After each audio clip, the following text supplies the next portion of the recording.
Tetapi dari sudut pandangmu sendiri, semuanya berjalan normal. Kamu melewati cakrawala peristiwa tanpa merasakan sesuatu yang aneh, tetapi sejak saat itu, takdirmu sudah terkunci. Pada saat kamu melewati cakrawala peristiwa, waktu dan ruang mengalami semacam pertukaran aneh. Di luar, waktu adalah garis lurus dari masa lalu ke masa depan, dan kamu bisa bergerak bebas di dalam ruang. Tetapi, di dalam cakrawala peristiwa, waktu menjadi arah ke bawah dan ruang menjadi penjara tertutup. Kamu bukan jatuh ke bawah dalam ruang, kamu bergerak maju dalam waktu, dan ujung waktu adalah pusat dari lubang hitam. Pusat ini bukanlah sebuah tempat, melainkan sebuah peristiwa. Masa depanmu, masa depan yang tak bisa dihindari, tak bisa diubah, dan pasti akan terjadi.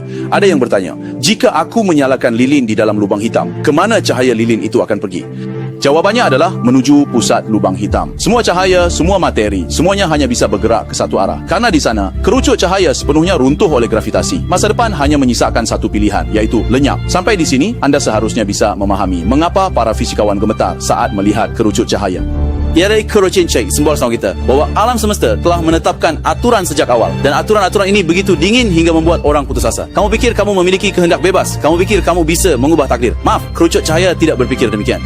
Dalam kerangkanya, semua hal yang bisa kamu lakukan, semua orang dan hal yang bisa kamu pengaruhi, dibatasi secara ketat dalam sebuah penjara berbentuk kerucut. Dunia di luar kerucut itu, bagimu tidak ada. Kamu tidak akan pernah bisa menyentuhnya, tidak akan pernah bisa mengetahuinya, tidak akan pernah bisa mengubahnya.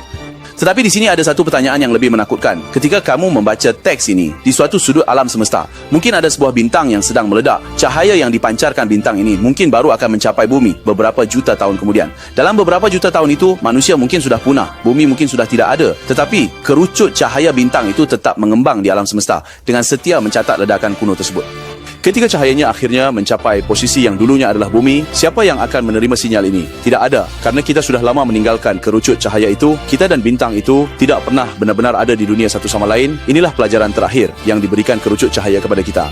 Alam semesta sangat besar, waktu sangat panjang, tetapi yang bisa kamu sentuh hanyalah area kecil di dalam kerucut cahaya. Setiap orang yang kamu temui, setiap hal yang kamu alami adalah karena mereka kebetulan masuk ke dalam kerucut cahaya kamu. Dan bagaimana dengan yang tidak masuk? Mereka seolah-olah tidak pernah ada. Tiada yang bilang, hargailah orang-orang di sekitarmu, karena mereka yang bisa masuk ke dalam kerucut cahayamu. Merekalah yang benar-benar kamu miliki dalam hidup ini. Yang lainnya hanyalah pertemuan singkat di tingkat kosmik.